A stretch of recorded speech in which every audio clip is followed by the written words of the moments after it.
Hello everybody, welcome back. I'm really glad you could join me once again. So I'm here at Greywalls having tea. You can join me later on in the video for a little look round.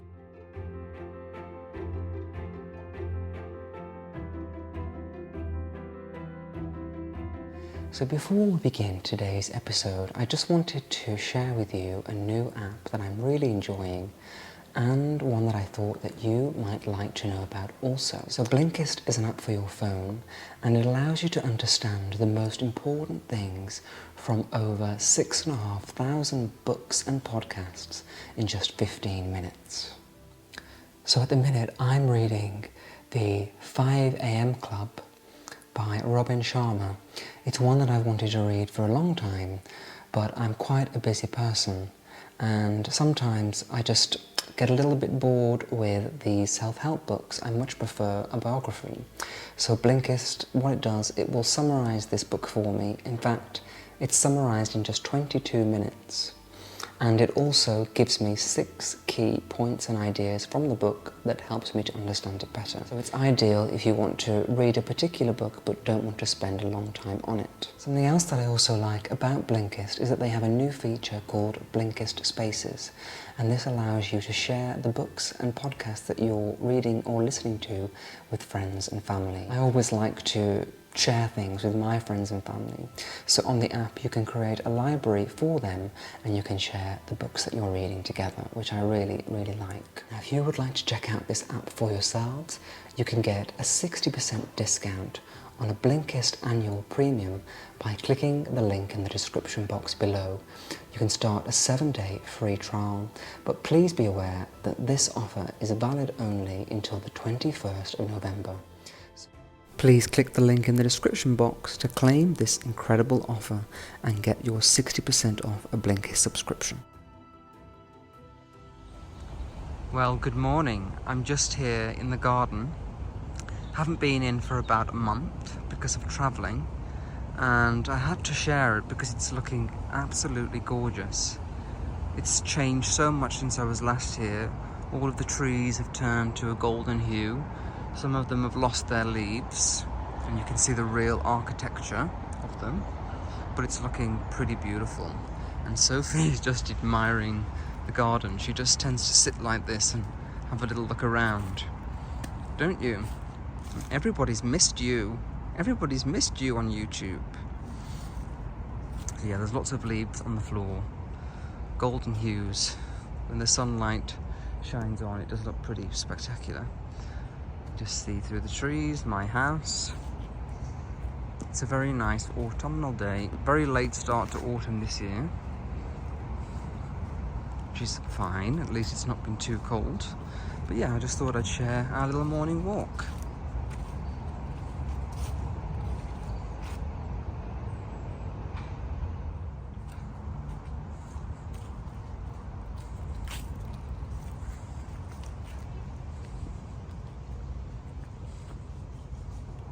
Should we go home and have a cup of tea?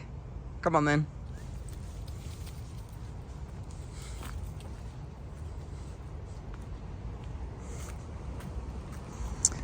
Now, because Sophie is getting quite old, I've had to get her a little pushchair.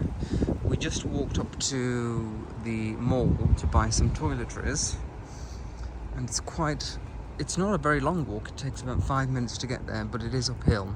And she's really slow, so I just found now that it's better to put her in her little pushchair, and she enjoys it so much. She sits there looking out. I have to say that I find it a little bit embarrassing. Everybody looks at me like I've gone crazy, but it's definitely a help. So there it is, her little pushchair. And then we just walk in places like the garden for short walks and she can get some exercise, but she doesn't really like walking very far.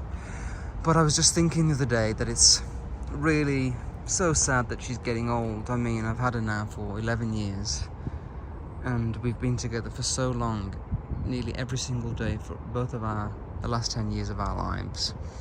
It just makes you think about how many years do we have left, and it makes me really upset, so I have to try to be positive and enjoy the moment. But I just wish that dogs could live way longer than they do. but we're here and she's alive and she's well, so it's all good. And we have a beautiful morning here in Edinburgh.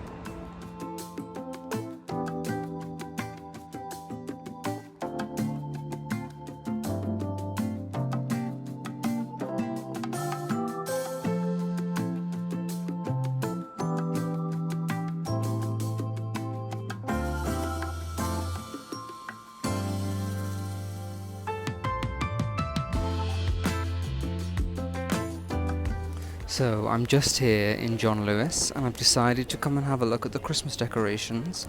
They've had these on display for quite a long time now, since I think the end of August, which I thought was way too early, but I guess it's useful if you want to start planning decorating your tree early. Just started to think about mine. You may remember over the last few years I've had the same decorations, gold, red, bit of green. Now that I've repainted the living room, I think that I need to think about what I'm going to do, because I don't think the red and the green would work in my more pared back style. So I do have a lot of gold baubles. They will still work. And then I saw some beautiful, very simple green velvet bows, and I thought that it might look cool to add those onto the tree for a chic and kind of French elegant look.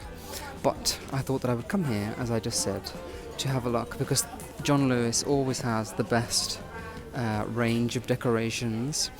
Some gorgeous things here I've already spotted. I mean, they've got everything you can think of. Just look at these little lanterns here. Those are so cute. I also like these hedgehogs. Very sweet. Yes, this is a wonderful place to come if you need a little dash of inspiration. I'm just walking around Edinburgh here with Vanessa today. She is currently looking after Sophie with me while I'm shopping, and she's been in Italy for quite a few weeks, and she's back, and she told me that she can really feel the change in the temperature, and obviously now that all the Christmas things are starting to come out, it's feeling really festive. Just spotted these golden swans. How cute. Bit of glamour to the tree. How much are those? They're £8 each. They're really sweet. I like those a lot.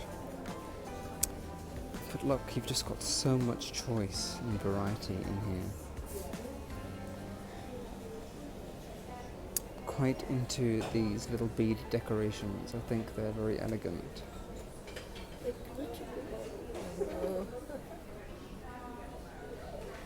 Wow.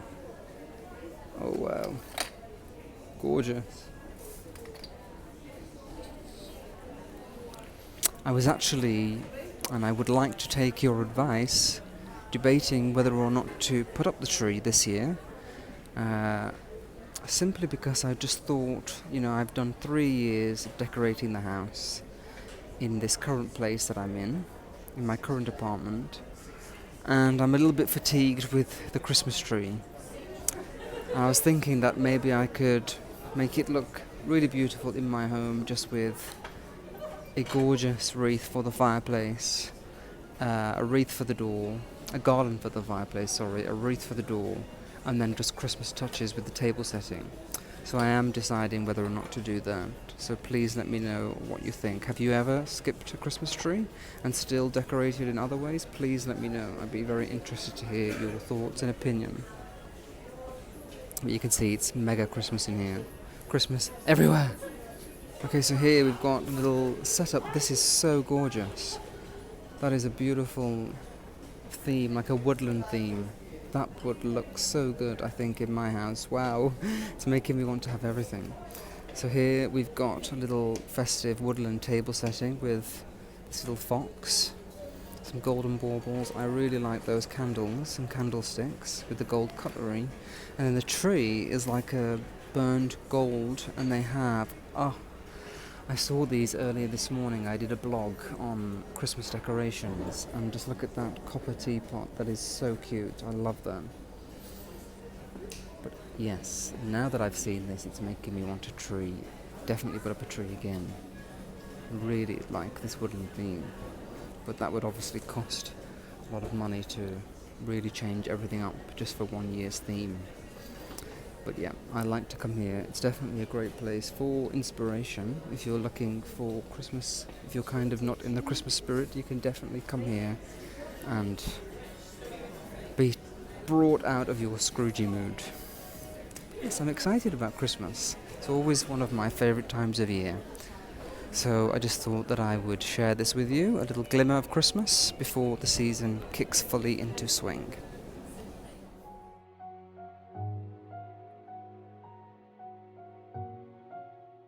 Well, hello. I decided to come back to Greywalls today. Now, I know we only came here a few weeks ago, but it was a beautiful autumn day. The sun was shining so beautifully, so I thought that it'd be nice to take a little trip in the car and have some tea and scones. And Greywalls has this incredible library. You might be able to just see through the window there, the lamps are in there, and they have about 15 lamps in one room, which I think is so old school and gorgeous. We just have a little look round. It is quite different now in autumn, and it is so beautiful here. One of my favourite old school places. It's very unique here and beautiful. This is the central hallway in Greywalls, the house. It was designed by Lutyens, as I've mentioned before, and I just love the way that it's been designed to have this central space that runs through the entire house and then into the library where two ladies are enjoying afternoon tea by the fire. I just think that this has got such an old world charm about it. It's filled with family portraits like this one, and it tells you the little history of it. So this says, from the boardroom of Horlicks in Slough, the last chairman, my grandfather, Sir James Horlick, Bart, who bought Greywalls in 1924. So you see the real history of a home, which makes it even more special. And then when we look out this beautiful curtain window, we have the garden, and the light here is magical. Scotland has the best light. But yes, isn't it just so charming and cosy in here? Old world elegance never goes out of style.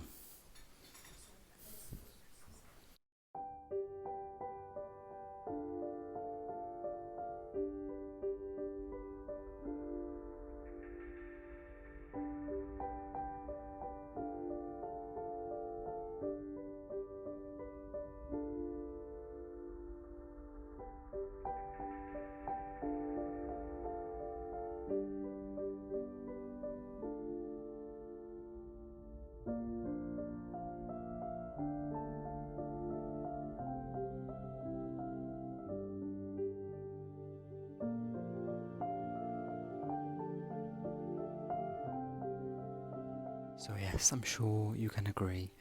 This is a very charming place. Really wonderful place to come for tea and scones. It's the cosiest little place ever. I would love to own a country house like this. Would you? Let me know in the comments.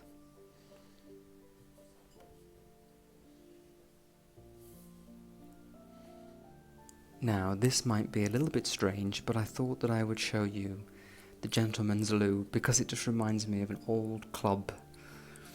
There are lots of pictures on the wall, all personal photographs, certificates, magazine articles, newspaper articles, and at the top there, school photographs. So again, a real old school, elegant feel in here. And then you've got the view outside. And that's what I love about this place. It's just so unique and different. There are not many places like this left where there's an old school charm, a real old school charm. It's mostly very sleek, thought out interiors, which I also like. But this is an elegance that you would find, like in a grandmother's house. That's what I like about it. And they have their own little Greywalls soaps here.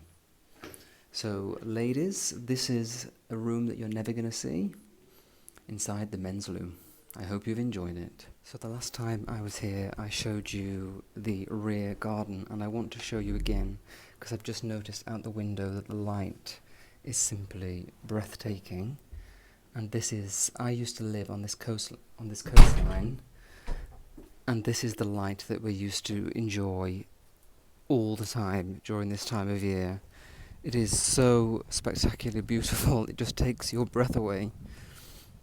And it's quite cold out here today, but when you come outside to a light like this and see the magic of Scotland, you just realise how lucky you are to be here, enjoying it. Just gorgeous here. So you may remember, if you watched my video a few weeks ago with Nathan, when we came here in late summer, it's changed quite a lot since then. Just in a few weeks, the light changes, the trees turn that golden colour, and it really is like a changing canvas. It's beautiful to witness the changes. So even though I've talked about scones a million times on this channel, and especially the etiquette of scones, we do have quite a few new people who've joined us, so I thought that I would share some tips with you. So start with our napkin. This is a beautiful starched one, so it's proper. And then we've got a little side plate and a knife. Now lots of people think that you're supposed to cut the scone with a knife, but actually a well-baked scone has this edge, and you should just be able to break it with your hands like that. And then, instead of taking the knife and spreading on the cream and the jam, the better way is to take a little bit of cream, and this is always a tricky thing to do, pop it onto the side of the plate, and then the same with the jam.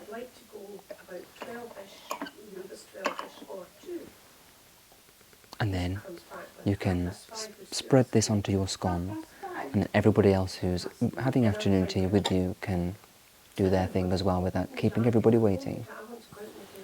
Now, whether you should put jam or cream first is entirely up to you. Today I'm going with cream. I always think that if you had butter with a scone, you'd put the butter first, so that's my theory of doing things, and then just a little bit of jam on top. With a cup of tea, I'm having Earl Grey. Pretty good.